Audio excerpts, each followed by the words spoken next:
আপনারা জানেন ঈমান মানুষের হৃদয়ে থাকে। ঈমান মাথায় থাকে না, মাথায় মানুষের বুদ্ধি থাকে। ঈমান থাকে অন্তঃকরণে।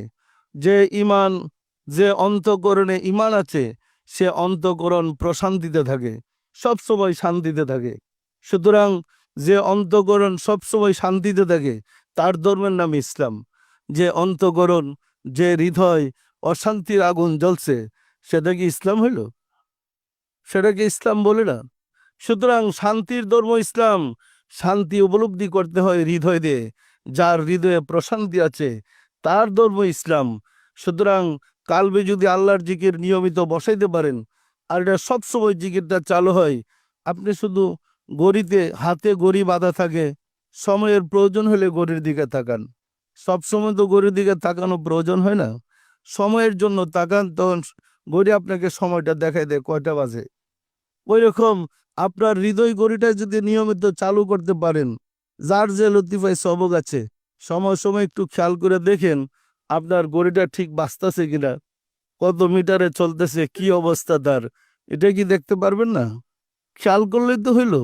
অফিসের কাজ করতেছেন করেন, সংসারের কাজ করেন করেন, হাট বাজারের কাজ করেন করেন, কিন্তু আপনার হৃদয় গড়িকে বাজাইতে থাকেন।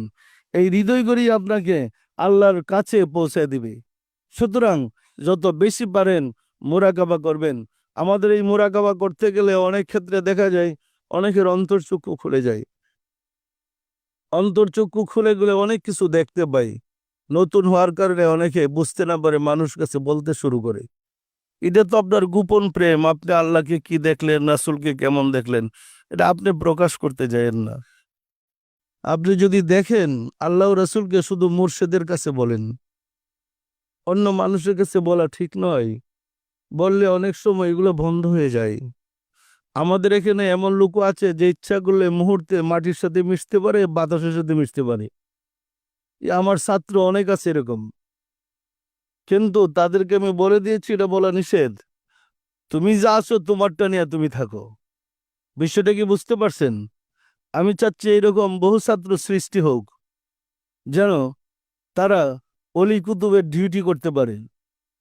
সুতরাং নিয়মিত আপনারা প্র্যাকটিক্যাল ক্লাসগুলো করেন। একটু আগ্রহের সাথে কাজ যদি না করেন, তাহলে মঞ্জিলে মুকসিদে আমার পৌঁছে দেওয়া কঠিন হবে। কি বলেন? পারবেন তো কাজ করতে?